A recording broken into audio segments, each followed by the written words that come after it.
Bienvenue sur Princesse Ouin Ouin, le podcast où l'on ne se plaint pas, mais où l'on se fait confiance. Faire sa princesse Ouin Ouin, c'est avoir envie d'être seule pour pleurer, mais quand même appeler sa meilleure amie pour être écoutée. Faire sa princesse Ouin Ouin, c'est critiquer sa copine sans réfléchir, puis revenir s'excuser. Faire sa princesse Ouin Ouin, c'est savoir entendre de l'autre que l'on a merdé, mais être quand même assuré qu'on ne sera pas abandonné pour autant. Bonjour à tous, je suis très contente de faire cet épisode aujourd'hui puisque je ne suis pas seule, je suis avec quelqu'un qui est très important pour moi. Ingrid, c'est quelqu'un que je connais depuis le collège, plus précisément depuis la 3e. Elle a d'abord été dans ma tête la petite copine, comme on dit quand on est au collège, de mon ami qui était très important pour moi, et qui l'est toujours d'ailleurs, de l'époque. Et ça a d'abord donc commencé par une petite jalousie, une petite méfiance. Je me demandais, ce qu'elle venait faire dans ce paysage alors qu'avant j'étais tranquille avec mon copain. Et puis, il y a eu un jour, où on a été dans la même classe et puis on a eu sport ensemble et puis on a couru, ou fait semblant de courir en tout cas, et on a parlé. Et là je me suis dit: «OK, en fait, elle est trop cool, je crois que je l'aime bien». Et c'était le début pour moi, d'une grande amitié puisque 20 ans plus tard, elle est ici avec moi. Alors vous l'aurez compris, le thème du jour, ça va parler d'amitié. L'amitié qui fait rire, qui fait pleurer, qui apaise, qui secoue, mais surtout, l'amitié qui dure. Bonjour Ingrid et merci d'être là. Bonjour, merci à toi. C'est un honneur d'être là. Tu es ma première invitée. Il y en a d'autres de prévues, mais tu es la toute première. Alors, je suis trop contente que tu sois là. Juste avant qu'on démarre la discussion, je vais te poser une question. Quand as-tu fait ta princesse Ouin Ouin pour la dernière fois? Ce midi. Clairement, j'aime bien faire ma princesse Ouin dans le sens où, quand je le fais, je me prends pas au sérieux et ça me permet d'extérioriser des choses que j'arrive pas forcément à extérioriser. Donc souvent, je le fais sur le ton de la blague et quand si j'ai vraiment des choses, profondes à dire, je vais le dire dans un second temps. Mais du coup, j'aime bien faire ma princesse Ouin pour, déconner en rigolant, mais en exprimant quand même un petit truc, genre message caché, quoi. Il y a toujours une part de vrai. Exactement. Et c'était quoi ce midi? Ce midi, c'était, exemple, sur les parce que je ne mange pas de tomates, je les digère pas trop bien, donc j'ai fait sous-entendre à tout le monde: «J'aimerais bien qu'on me laisse des betteraves, s'il vous plaît». Voilà, donc T'avais peur de ne plus avoir de betterave, ouais, voilà. je comprends. Mmh. Je comprends. Voilà. Bon, merci. OK. Alors, t'es ici pour parler d'amitié, ça me semblait logique. Oui. Il y a plein d'autres sujets qu'on pourrait aborder ensemble, Oui. et je pense qu'on le fera, mais j'aimais bien démarrer par ça. Est-ce que toi, tu peux nous dire un petit peu, comment tu vois notre, rencontre? Notre rencontre, oui, je me souviens exactement du moment. Je me souviens exactement comment ça s'est passé. Je me souviens exactement de m'être dit: «Mais j'ai dit des choses, j'aurais peut-être pas dû les dire». Parce que c'était vraiment très intime, mais j'ai ressenti, en fait, une évidence. Une évidence que, je pouvais te faire confiance, je pouvais te dire les choses, que j'étais avec la bonne personne au bon moment et que, j'étais en toute confiance. Alors justement, j'avais une question sur les premières confidences, elles sont arrivées très, très tôt. Ici, on est obligé de rien dire du tout. Est-ce que, tu veux nous en toucher 2 mots? Pas forcément dans les détails, mais juste, qu'on comprenne le sujet de ces premières confidences. Ouais, je peux le dire, voilà, quand même pour pas laisser trop de mystère, c'était, sur ma première fois avec jeune ami et comme, je faisais partie des seuls, hein, c'était très jeune, je vous le dis, hein. Oui. Ne Voilà. reproduisez pas ça chez vous. Voilà, exactement, mais aujourd'hui on est mariés, ça fait 21 ans qu'on se connaît, voilà, j'ai pas eu d'autre homme dans ma vie. La meuf qui a besoin de se justifier. Non, je regrette pas du tout de l'avoir fait très jeune. Je mentirais à mon fils en lui disant que ça arrive à mes 18 ans, bien sûr. On lui cachera cet Voilà, épisode. hein, ça reste entre nous. Mais oui, non, en fait, c'est bizarre, mais je me disais, que je pouvais le dire à des personnes de confiance et surtout, je voulais en parler parce qu'aussi à cette époque-là, on avait une manière de nous parler des relations sexuelles comme quelque chose de terrible, alors que pour moi, ça avait été doux, ça avait été beau, ça avait été romantique et j'avais envie de partager ça et de dire aussi, bon, ce qu'on nous dit, faut aussi concrètement aussi comment ça se passe.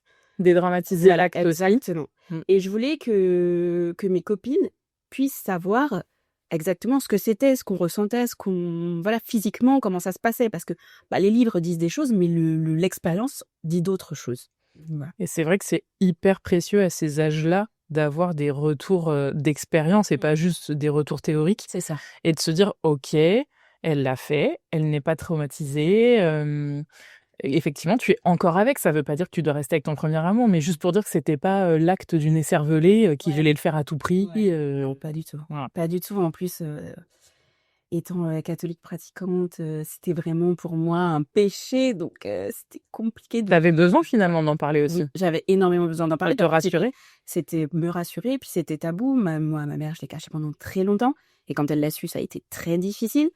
Et dans ma famille, je pouvais pas vraiment en parler parce que c'était quelque chose, non pas que le sexe était tabou, mais d'avoir une relation sexuelle hors mariage, Sitôt. si tôt, c'était ah non, pas acceptable. Et tu es la dernière de ta fratrie. Donc la petite Voilà. dernière qui passe le cap aussi vite. Bah, je me rappelle, moi, quand ma sœur aînée, dans son rôle de sœur aînée, a voulu me faire, tu sais, faut se protéger, tout ça, j'ai fini par lui dire, bah écoute, je sais, je l'ai déjà fait, quoi.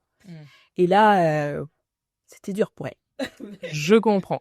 Donc effectivement, on a le même souvenir de cette première rencontre entre guillemets. Au collège, on sait tous à peu près qui est qui, mais où on s'est vraiment parlé, où ça a été tout de suite et très intime et très profond. Moi, je ne crois pas t'avoir dit quelque chose de particulier. J'étais plus dans l'écoute. Oui. Et la bienveillance. C'était pas du tout jugeant, tu pas été en mode à te dire: «Ah là là, elle a fait ça à cet âge-là, oh là là, c'est une fille de mauvaise vie» ou tu vois? À me catégoriser, non, pas du tout. Tu as été, dans l'écoute, dans l'intérêt, tu me posais des questions, enfin, du coup, tu réponds, enfin. J'étais pas passive, Exactement. j'étais quand même active dans mon écoute. Exactement. Et du coup, est-ce que tu as tout de suite eu conscience que notre amitié allait durer? Ou est-ce que tu t'es juste dit sur le moment, je lui fais confiance, je peux, ça veut rien dire pour la suite? Ah si, je me suis dit, elle, c'est quelqu'un de confiance, quelqu'un sur qui on peut compter, et quelqu'un qui sera là. Enfin, c'est pas quelqu'un qui est juste de passage. Tu vois? C'était pour moi, c'était une évidence, en fait, je pouvais te le dire, et voilà, il y avait Charlotte et toi, et Charlotte, à l'époque, et encore aujourd'hui, ça reste une amie, hein, quand même, Oui. mais à l'époque, c'était celle à qui je confie tout, quoi. Elle savait tout de moi dans les moindres détails. Donc du coup, je me disais: «Ah, elle, je peux la mettre dans la même case, c'est bon». Oui, c'est vrai que moi, dans mon souvenir, effectivement, j'ai eu cette sensation qu'on allait pouvoir matcher, pas parce que je pouvais te dire des choses, parce qu'effectivement, j'ai plus eu une écoute qu'une parole, mais je me suis dit: «OK, elle arrive à en parler, de cette manière-là». En fait, j'ai réussi à travers cet épisode à te cerner et à me dire: «Je sens qu'elle n'en parle pas parce qu'elle a envie de le crier sur tous les toits, mais qu'elle choisit qui elle le dit». Du coup, elle me montre une grande marque de confiance, donc déjà ça me touchait et en plus, je me disais: «Elle en parle d'une manière intelligente de cet épisode de sa vie». C'est pas une écervelée, quoi. Justement, moi, le truc que je détestais au collège, tu pas la grande girly, qui veut justement, multiplier les garçons et cetera et je me suis dit: «OK, je pense qu'on peut être un peu sur la même longueur d'onde». J'ai pas forcément intellectualisé le fait que tu serais, mon amie encore 20 ans plus tard, mais je me suis dit: «OK, cool, cette année de troisième, elle va être chouette» parce que là, je sens qu'il y a des personnes qui nous entourent qui peuvent être vraiment, importantes. Alors après aussi, moi, j'étais, dans une relation, je me suis dit: «Je peux lui faire confiance» parce que si elle est amie avec Jérémy parlait de toi d'une façon positive, et je me suis dit: «Est-ce que je peux lui faire confiance? Est-ce que je peux lui dire ça? Bon allez, je vais tester, on va voir», et il y avait ça aussi, et je me suis dit: «Si Jérémy me dit ça, enfin, on a quand même, un ressenti assez commun sur les gens, donc allez, j'y vais». Et justement, je voulais revenir un petit peu sur, au-delà de cette première vraie rencontre entre nous, les différents passages de nos vies, voir un petit peu justement comment cette amitié qui existe encore 20 ans plus tard, elle s'est construite, elle s'est solidifiée ou pas aussi dans certains moments. Qu'est-ce que tu retiens toi de cette année au collège comme, fondation de notre amitié? Ben, cette confiance, en fait. Tout au long de cette année, ça a été de la confiance. On s'est confié de plus en plus de choses intimes sur nos vies, sur nos familles. Et puis aussi, moi, ce que j'aimais, ce qui me rassurait, c'est qu'on était sur la même longueur d'onde sur nos études, sur l'importance de nos études, parce que bah, la troisième, c'est ça aussi, hein, c'est bah, le brevet, et donc le premier examen, les cours. Et ça, voilà, on était des têtes de classe, et c'était important pour nous, on n'en avait pas honte, on était fiers de ça, et on le travaillait. On veut réussir, on a cette idée de réussite dans la tête, mais c'est pas non plus une idée obsédante, parce qu'on pouvait rigoler, on pouvait passer des bons moments. On avait aussi cette même notion du respect. Moi, je me rappelle, je sais pas si tu te souviens, en classe de physique-chimie avec Madame G, pour ne pas la citer. On ne citera pas de nom. Voilà. Je crois que je vois de quoi tu parles. Et où il y a eu ce moment où un élève a été irrespectueux, elle a rigolé, on s'est dit non, ça c'est pas du respect en fait. Nous, ça nous choquait plus que la prof qui voulait essayer à sa manière de tenir sa classe et qui nous finalement on a fini par être virés parce qu'on nous disait qu'on n'était pas d'accord. Alors Oui, on a fait entendre nos voix en fait avec un élève qui perturbait la classe à la veille d'un contrôle qui était très important en physique-chimie. Ça paraît dérisoire maintenant qu'on en parle 20 ans plus tard, mais nous, à l'époque, on avait des temps pour rigoler et des temps où là, on savait que c'était important. Et quand on a vu que la prof n'était pas de notre côté à dire non, stop, tu sors ou tu arrêtes, peu importe, on a toutes les deux réagi en disant non, là, c'est pas possible. Et finalement, c'est nous qui avons été exclus puisqu'on s'est positionné contre l'élève, mais aussi contre la prof. On a été reçus par la CPE qui finalement s'est rangée de notre côté et qui a dit qu'on avait raison d'exiger d'avoir des cours de qualité. Et c'est vrai que je m'en souviens très très bien puisqu'on avait toutes les deux un sens très prononcé de la justice, du respect et du fait que avoir un cadre, c'était pas un cadre oppressant, c'était juste un cadre pour le bon fonctionnement des choses. Et c'est vrai que là-dessus, on se retrouvait énormément. Par contre, tu étais croyante, je ne l'étais pas du tout. Pratiquante, alors moi, n'en parlons pas. On n'avait pas le même nombre de frères et sœurs, pas du tout le même schéma familial. J'étais première, tu étais dernière de la fratrie. Et en fait, on a plus eu envie de se poser des questions et de se comprendre pour aller chercher l'autre, l'altérité, à quel point ça peut nous enrichir. Et à réfléchir, à se poser des questions et à avoir un cadre, comme tu disais, assez commun. Je suis d'accord. Mais effectivement, pas du tout les mêmes personnes. Non, ça, je pourrais pas dire, on est des jumelles. Et je pense que c'est ça qui fait notre force, c'est qu'on se retrouvait sur des valeurs très importantes et en même temps, on était hyper complémentaires toutes les deux parce qu'on s'enrichissait d'une culture, d'idéaux qui n'étaient pas les mêmes. Ouais. Et puis on avait cette intelligence aussi et on l'a toujours, même si on partage pas les mêmes points de vue, de s'intéresser au point de vue de l'autre. Oui. Ça, c'est moi, franchement, c'est vrai que je me souviens. Jetons-nous des fleurs. Allons-y. On était déjà très intelligentes, en fait. C'est vrai, on était très matures, très intelligentes. Bah oui, on était très intelligentes. Non, mais moi, j'ai pas honte de le dire. On était des têtes de classe.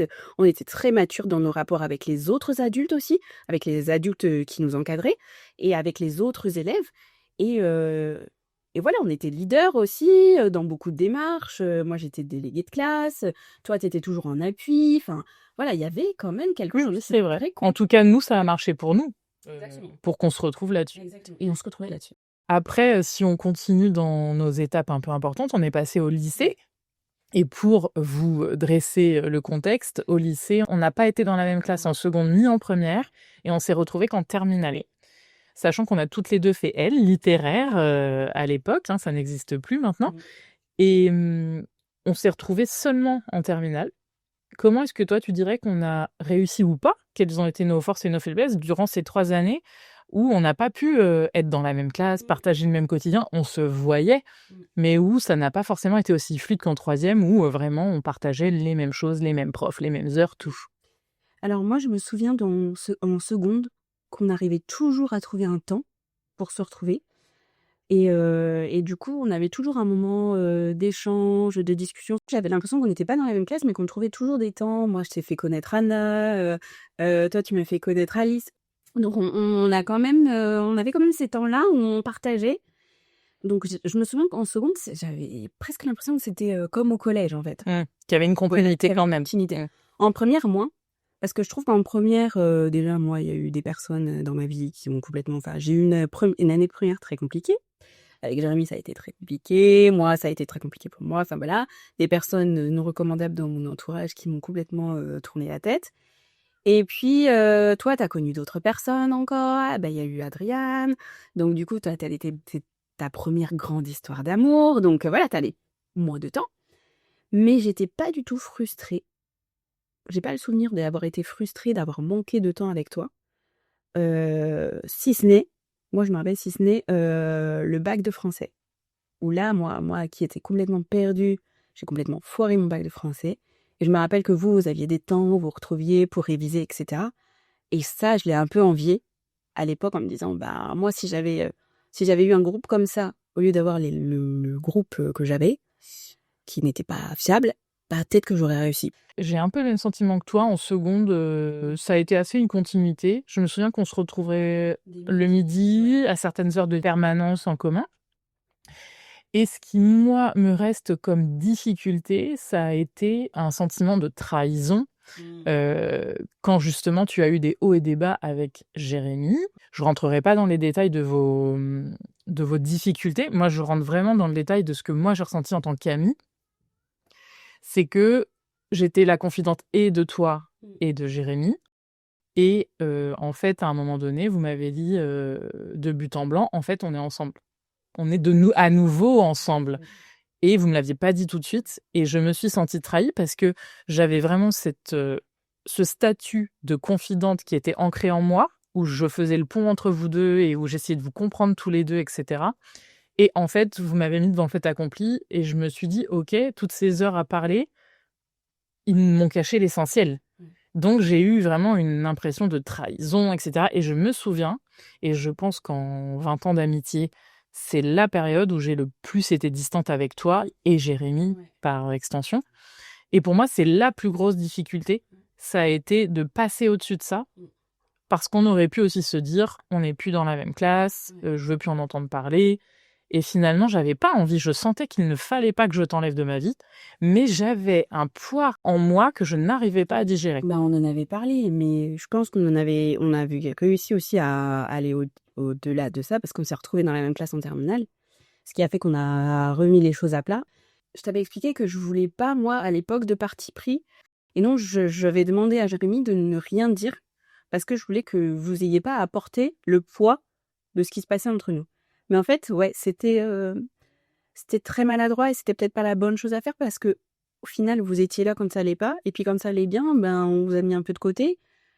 Alors que, bah non, en fait, les amis, c'est là dans les bons comme dans les mauvais moments et il faut leur faire confiance, Mais quoi qu'il arrive. avec du recul, je te dirais, maintenant, qu'on est 20 ans plus tard, je te dirais que finalement ça vous regardait. C'est normal de vouloir avoir un jardin secret, mais Bah, c'est un peu hypocrite de notre part. Moi, je te dirais pas ça parce que vu qu'on vous a dit plein de trucs, tu vois, on a sélectionné ce qu'on vous a dit. Tu vois, c'est ça qui est dérangeant. C'est que soit tu dis tout, soit tu dis rien. Mais tu dis pas ce qui t'arrange quand t'as envie, et genre les gens, ils sont à ta disposition. C'était ça qui était gênant. Et c'est pour ça que moi, j'ai toujours reconnu mon erreur parce que j'ai bien eu conscience que non, là, j'avais merdé.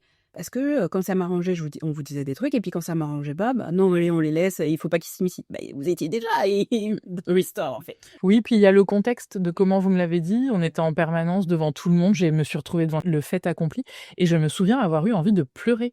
Comme si on m'avait envoyé une balle de tennis en pleine tête et que je devais, devant tout le monde, accepter la nouvelle. Et ça a été dur aussi, je pense. Le contexte de « Ah bah en fait, grand sourire, on est ensemble ». Il fallait que j'intègre et que je fasse bonne figure et ça a été dur.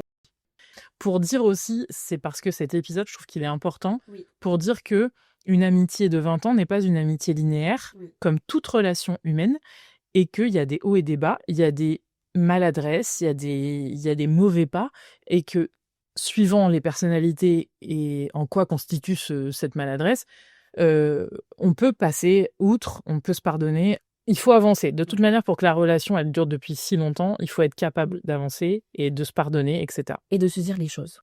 Et moi, par exemple, quand on me demande, enfin, quand je parle de notre amitié, je dis toujours, Chloé, c'est la seule personne qui me dit, bon, stop là, t'arrêtes, t'as merdé, tu merdes, t'es en train de faire de la merde, donc stop. Oui, c'est toujours valable aujourd'hui, ça. Voilà. Et t'es la seule aussi où je vais pas me dire, ouais, qu'est-ce qu'elle me dit, je vais me dire, je vais prendre un temps de recul et me dire, si elle me dit ça, c'est peut-être que... Oui, parce que je ne te le dis pas tous les Voilà, matins non plus. tout à fait. Mais en fait, pour moi, tu as la légitimité de me le dire. Parce que je sais que tu as la capacité aussi de me le dire. Et donc, notre communication est suffisamment fiable pour que je puisse m'y fier. On a confiance. Exact. Tout simplement. Exactement. Et alors, après ce lycée, vient le temps des études supérieures. Juste pour vous brosser un petit peu le contexte, Ingrid est partie faire, tu n'as rien contre le fait que je dise tes études? Oui, non. Ingrid est partie faire des études de droit. Moi, je suis partie faire des études de lettres et dans 2 villes différentes. Donc là, on s'est retrouvés devant un éloignement géographique qu'on n'avait pas encore eu jusqu'à maintenant. Comment toi, est-ce que tu revois un petit peu cette période? Moi, je me sentais très, très seule à cette période, justement, du fait de l'éloignement géographique. J'avais personne, en fait, de mon entourage proche, de mes amis, qui étaient avec moi à la fac de droit. Donc j'avais trouvé un petit groupe, en fait, de personnes qui faisaient du droit comme moi, qui venaient du lycée. Donc, je sais pas, on était 5-6. Donc du coup, on prenait le même bus, donc voilà. Mais c'était pas des gens en qui j'avais confiance, c'était pas des gens, enfin, même si je les appréciais beaucoup, c'était pas mes amis, tout simplement. Tu faisais la différence. Exactement, je faisais extrêmement la différence et du coup, c'était des gens avec qui je partageais cette envie d'apprendre, donc ça, c'était intéressant aussi, hein.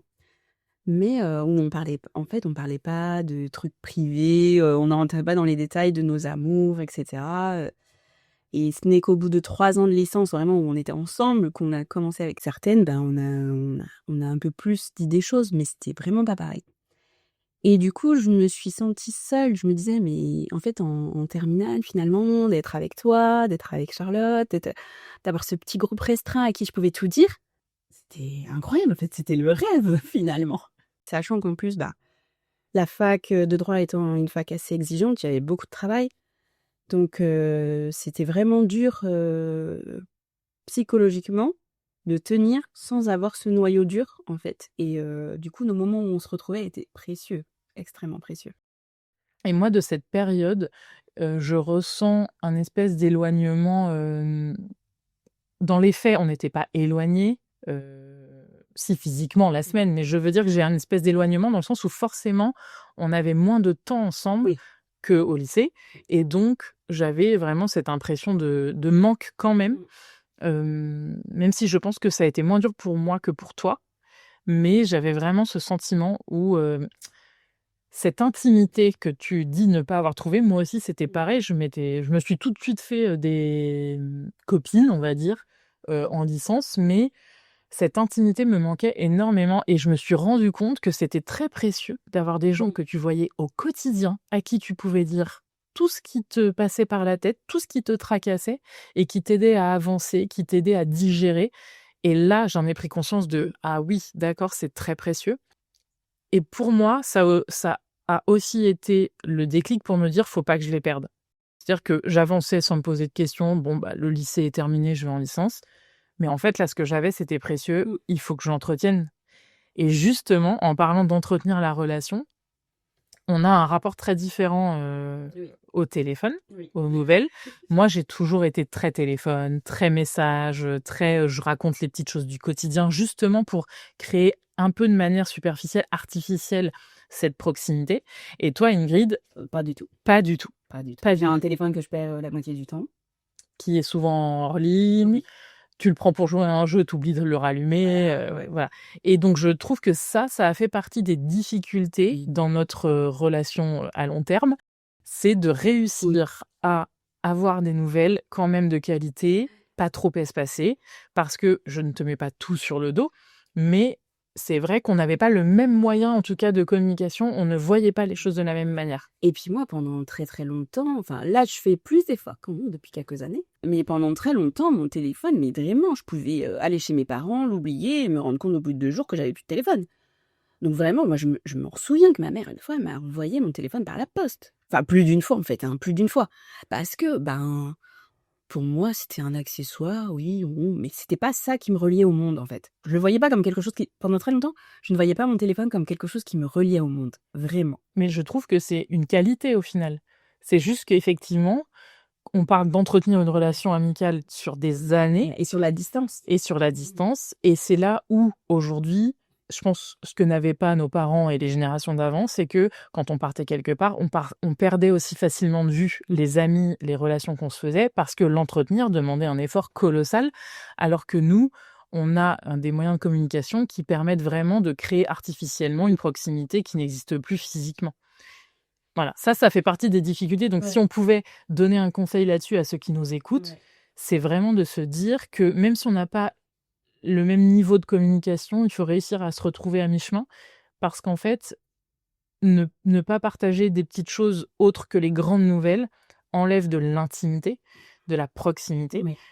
Et après, c'est difficile de rattraper. Mais là aussi, notre relation a été intelligente parce que tu as su me le dire. Tu as su me faire comprendre, me dire: «Bah, tu sais, moi, j'aime bien avoir des nouvelles, j'ai besoin d'avoir des nouvelles» et cetera et j'ai compris, mais si on ne se l'était pas dit, bah, j'aurais continué Oui, comme ça j'aurais pu ne rien dire, garder ça pour moi, t'en vouloir et créer de la et distance. créer de la distance, en fait, de dire: «Je laisse tomber». Mais j'avais pas envie. Donc ouais, je suis vraiment d'accord, là-dessus. Donc si on devait un petit peu résumer ce qui peut être des difficultés dans une relation amicale, je dirais, bah, l'éloignement géographique, les moyens de communication. Après, on fait des choix de vie, on est obligé de faire des choix de lieu, des choix d'orientation qui font que on peut aussi s'éloigner tout simplement parce qu'on ne parle plus des mêmes choses Oui. et qu'on peut ne plus avoir d'attache, de point C'est vrai. d'ancrage pour, se parler de tout ça. Et c'est vrai que nous, même si on a fait des choses complètement différentes et opposées, on a toujours eu des choses à se dire. Je pense que c'est justement parce qu'on ne partageait pas ça avec les gens de notre quotidien, de notre nouveau quotidien. Donc on arrivait à communiquer, à avoir des sujets de conversation, même si c'était pas les sujets sur lesquels on étudiait et sur lesquels on avançait, chacune de notre côté. Et puis, on n'avait pas de mal à se faire rencontrer les gens de nos différents milieux. On n'a pas, cloisonné nos vies. On s'est souvent retrouvés à se présenter des gens et à se dire: «Ah, c'est donc cette personne qui est importante pour toi. OK, j'ai l'image de la personne, j'ai la voix, je comprends» et je trouve qu'après ça facilite les choses aussi. Quand tu viens me parler d'un tel ou d'un tel, je vois qui c'est, je vois le visage, la voix, le caractère et ça m'aide à enregistrer les informations, à avoir du répondant dans ce que tu me dis Exactement. et je pense que c'est pareil de ton côté. Finalement, moi, je me demande pourquoi est-ce qu'on en est là 20 ans plus tard? On y a déjà un petit peu répondu. Est-ce qu'il y a des choses en plus qui te viennent? Oui. Moi, du fait de notre amitié, du fait qu'on se soit connus au collège, que tu aies connu Jérémy et cetera, c'était très important que tu sois, mon témoin et justement, on était dans cette période-là de nos vies, on finissait nos études, donc on était sur des chemins de vie différents, mais c'était une évidence que ça devait être toi et heu et je m'étais dit: «Bon, ben, ouais, c'est vrai, moi, je veux un mariage catholique, mais je sais que pour moi, elle le fera, enfin, tu sais, confiance et tout» et je te l'ai demandé et tu as dit oui tout de suite parce que c'était une évidence et ça, pour moi, c'est quelque chose de très important dans ma vie. Donc voilà. On va pleurer, on va pleurer. Oui, c'est vrai, mais on l'a évoqué, cette différence de religion, par exemple, quand tu m'as demandé d'être témoin, à aucun moment je me suis dit, «Oh mon Dieu, il va falloir aller à l'église» ou quoi et c'est vrai que en plus des choses qu'on a évoquées, je dirais que je trouve ça très précieux d'avoir quelqu'un qui a connu, ta ville d'enfance, ton collège, les professeurs. Il y a une espèce de noyau commun qui fait que on n'a pas besoin de se représenter, de se faire connaître. On sait déjà qui on est l'une l'autre et en fait, on a juste besoin de se faire des mises à jour de comment on évolue, mais on a ce noyau qui est là et qui est, instinctif autant pour toi que pour moi et pour avoir quand même eu, heu plein d'amitiés suite, au lycée, hein. J'ai gardé des amies très précieuses en licence, en master, dans mon milieu professionnel. Il y a quand même, je trouve, quelque chose en plus dans notre amitié et dans ceux avec qui on est encore amis de l'époque, c'est que je me sens pleinement entière quand je suis avec vous. Je sais que je m'observe plus avec mes amis, de moins longue date, pas tous, mais j'ai vraiment un regard sur moi où je me dis: «Ah là, je vais paraître comme ci, je vais paraître comme ça». On essaie d'avoir le moins de défauts possible. Avec vous, bah, si j'ai envie d'être chiante, je suis chiante. Si j'ai envie de pleurer, je pleure. Je sais que je vais pouvoir m'excuser juste derrière et que vous allez être dans la compréhension, que vous savez que si je dis quelque chose de maladroit, c'est que je ne pense pas à mal et il y a pas besoin de se justifier, de se réexpliquer à l'autre. Et moi, ce que j'adore, c'est ce passé commun. Mmh. Donc quand on a moi j'adore, enfin, je me suis rappelé quand on a fait le nouvel an chez toi et qu'on a parlé d'un je sais plus, une situation, mais tout le monde dans la pièce, enfin quasiment tout le monde, savait de quoi on parlait. Mais pour nous, c'était une évidence ou quand on reparle des lieux de notre enfance, en fait. Mais moi j'adore quand on a ces moments-là de mise à jour. J'adore, et j'ai l'impression on repart comme si on s'était vu hier. Juste on dit: «Bah, en fait, entre-temps, il s'est passé tout ça», mais c'est la conversation est naturelle. Oui et c'est vrai que je trouve que ce qui fait notre force, c'est que on a effectivement ce passé commun, ces souvenirs communs et c'est vraiment ces lieux en commun et cetera, qui font que on se comprend sans avoir besoin d'en dire beaucoup. Et c'est hyper précieux de se sentir entier parce qu'on a quelqu'un en face de nous qui connaît vraiment quasiment tout de ce qu'on a pu vivre, de ce qu'on a pu connaître, etc., de nos difficultés familiales, parce qu'en général, à l'adolescence, on a nos petits problèmes avec nos familles, etc. Mais quand on se voit, ce n'est pas uniquement pour ressasser le passé. Exactement. Et on ne vit pas dans le passé. On ne vit pas dans le passé, on évoque des choses, on fait des mises à jour sur certaines choses. Ah, bah, tu te souviens de lui, bah, il s'est marié, il a 3 enfants, c'est rigolo. Ouais. Mais à côté de ça, là, pour vous donner le contexte, on est actuellement donc tout un groupe d'amis qui sommes en vacances et je trouve que on est très peu dans le passé. On se parle maintenant de nos enfants, de nos carrières, de nos projets Ouais. et je pense que c'est ça qui est important dans une amitié de longue date, c'est de ne pas rester coincé dans le passé. Savoir faire un équilibre entre le passé, le présent et le futur. Exactement. Je pense qu'il y a certaines amitiés qui n'ont pas duré justement parce qu'on était trop dans le passé et on partageait de moins en moins de choses avec le quotidien, le futur, les projets. Et des personnes qui ont partagé ta vie, avec qui tu t'es bien entendu pendant très longtemps, peuvent aussi ne plus faire partie de ta vie parce que vous avez plus de présent commun ni de futur commun. Et c'est la vie. Oui, et c'est la vie. Moi, j'ai eu beaucoup de mal à l'accepter, mais par contre, moi, une fois que j'ai fini par me rendre compte que non, qu'en fait non, ça sert à rien, bah après, voilà, j'accepte. Mais je mets beaucoup plus de temps que Ah, c'est d'autres. difficile de mettre fin à une amitié. Juste, surtout quand elle est de longue date, c'est encore un autre sujet. Mm. Mais moi, je sais que j'ai eu à le faire et c'est très difficile parce qu'on a vraiment l'impression de se couper un bout de nous-mêmes, Exactement. de renier toute une partie de nous et c'est très, très difficile. Et ça, c'est vrai que je pense qu'on sait se réunir physiquement aussi. Partager du temps de qualité où on ne se sent pas pressé parce qu'on n'a qu'une heure pour s'appeler, que là, on a 10 minutes pour s'envoyer 3 messages. On a un temps où on se pose, où on peut du coup parler naturellement de ce qui nous vient avec fluidité. Et partager des moments clés aussi. Enfin, je veux dire, moi, quand Anna et toi, vous êtes venus alors que j'étais malade, que j'avais besoin, que moi, je pouvais pas me déplacer, que j'avais besoin de vous, mais que j'osais pas parce que du fait de la maladie, j'osais pas vous dire venez. Mais quand je vous ai vu arriver, je me suis dit, ça, c'est des personnes sur lesquelles je peux compter. Ça, c'est des personnes, si je devais mourir, je peux leur confier mes enfants, tu vois. Et franchement, Vous m'avez aussi toujours avec cette fameuse Anna. Donc avec Anna, on a fait la surprise à Ingrid de venir un week-end quand elle était malade. Et en fait, vous aussi, vous avez fait ça avec moi quand j'étais dans une ville que je n'avais pas demandé pour le travail et où je me suis retrouvée sans mon conjoint, sans personne et où j'étais vraiment déprimée. Et vous êtes venus, vous avez réussi à vous organiser. Alors vous étiez loin toutes les deux. Un mois plus tard, vous étiez chez moi et c'était un super week-end, c'était trop bien et c'est vrai qu'il y a ça aussi, savoir être là pour l'autre, pas que dire: je suis là» et que ça reste des paroles, mais aussi les actes et ça, c'est très important et effectivement, se retrouver dans le moins bon comme dans le bon, hein, des mariages, des baptêmes, des anniversaires où on sait être présent, se dégager du temps, s'organiser. Ouais. Donc oui, une amitié, c'est du travail et c'est, de l'énergie, mais comme une relation amoureuse, comme toute relation humaine. exact. Il y a des efforts à faire et puis, il y a, est-ce qu'il y a l'envie? Et je pense que tout est dicté par ça aussi. Est-ce qu'on a l'envie dans le ventre de continuer ça et d'y mettre de l'énergie, du temps? Exactement. D'y mettre l'énergie nécessaire. Parce que, forcément, on a toutes des vies, maintenant qu'on a des enfants, enfin voilà, on vit dans des coins de la France très éloignés. On a toutes des vies assez riches, mais au moment où on se dit: «Là, faut qu'on y aille, là, il faut qu'on se voit», on se démerde et on le fait. Ce moment-là, ça reste gravé dans ma mémoire. Je me souviens, j'ai encore cette photo où on est, tous ensemble, donc avec mon fils, avec Jeremy, où moi j'étais pas bien, mais vous étiez là physiquement, en fait.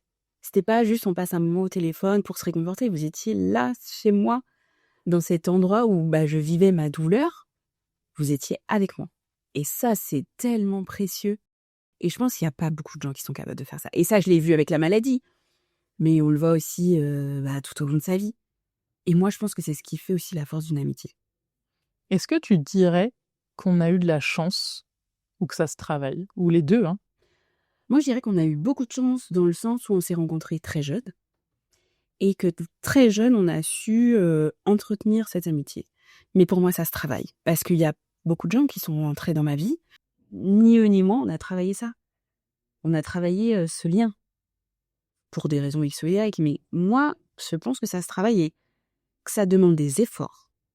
Oui, ça demande des efforts, mais qui n'apparaissent pas comme des efforts quand je le fais pour la personne qu'on aime, en fait. Oui, parce que ma question, j'y ai pensé dans le sens où je connais plein de gens qui regrettent de ne pas avoir comme ça des amitiés d'aussi longue date ou de pas avoir de personnes dans leur entourage à qui se confier aussi intimement. Et là, je me suis dit: «Oh, qu'est-ce que j'ai de la chance!» parce qu'en plus, bon, là, on est toutes les 2. Ouais. Il y a pas que toi, il y a pas que moi. C'est ça. On a d'autres personnes sur qui compter qui sont dans le même, c'est un peu le même contexte et je me dis: «Mais quelle chance!» Alors oui, je suis d'accord. En fait, je pense qu'il y a une part de chance de rencontrer quelqu'un, à tel endroit, à tel moment parce que je crois quand même qu'on n'est pas fait pour s'entendre avec tout le monde. Quand bien même tu mets toute la meilleure volonté du monde, il y a quand même des espèces d'énergie entre les personnes qui fonctionnent ou qui ne fonctionnent pas. Donc je trouve qu'on a eu de la chance de se rencontrer à ce moment-là de nos vies assez vite. Par contre, effectivement, je suis d'accord, la chance, c'est la rencontre. Maintenant, le fait qu'on soit là 20 ans plus tard, c'est du travail. Mais du travail, du faux travail, comme on le dit, C'est ça. ça vient des tripes. C'est pas un travail qui nous pèse, c'est un travail dans le sens où on ne peut pas juste attendre que les choses se présentent. On provoque les rencontres, on provoque les occasions, on provoque la communication. Bon, Ingrid, on va arriver bientôt à la fin de cet épisode. Si tu devais retenir quelque chose ou nous souhaiter quelque chose, peu importe, comment est-ce que tu voudrais donner tes mots de la fin sur le sujet qui est, je le rappelle, voilà, l'amitié de longue date? Moi, j'ai envie de nous souhaiter d'être encore, des amis, pour la vie et surtout, de vivre encore des moments comme, là, on vit actuellement, les retrouvailles avec nos enfants, ça vraiment, je pense que j'ai jamais osé imaginer quand on était jeunes, mais c'est tellement un plaisir. Moi, c'est quelque chose qui me faisait rêver. Quand on regardait les films et tout, où il y a la bande de potes qui se retrouvent avec les enfants s'entendent bien, tout le monde est content. C'est un truc qui m'a toujours fait rêver. Puis, il y a une telle alchimie, je me sens en famille, mais en même temps, mieux qu'en famille parce il y a pas d'obligation. Quand on est en famille, on se dit: «De toute façon, on n'a pas le choix, on est frères et sœurs, on doit se supporter parce qu'on passe le moment tous ensemble». Là, il y a pas d'obligation. On se choisit là. On se choisit et même au niveau de nos enfants, j'ai l'impression qu'il y a pas d'obligation d'être ensemble. Ils passent des moments ensemble comme ils passent des moments, seuls parce que, ben, chacun a son âge, son caractère et cetera. Mais je trouve que ça crée une belle harmonie et moi, j'ai envie de nous souhaiter que cette harmonie dure encore et qu'on fasse encore plein de beaux moments comme ça. Parce que pareil, ça se travaille pour trouver le lieu, pour trouver, le moment et cetera. Mais en bonne intelligence, on a réussi à le faire et j'espère qu'on arrivera à le faire encore 20 ans, 40 ans, 50 ans. Bah, je crois que je pourrais pas dire mieux. Je te rejoins complètement. Je nous souhaite de revivre 20 autres belles années, où on va pouvoir comme ça, partager, se suivre, s'enrichir, avoir des moments plus distants, des moments rapprochés et où on va pouvoir continuer à être, importantes, l'une pour l'autre. Qu'on puisse comme ça continuer à se suivre et que ça reste sain et que ça reste beau. Bah, merci Ingrid. Merci à toi. On va conclure de manière un peu plus légère avec l'AVC test. Oui. Je rappelle le principe de l'AVC test, c'est 3 questions, 3 réponses possibles.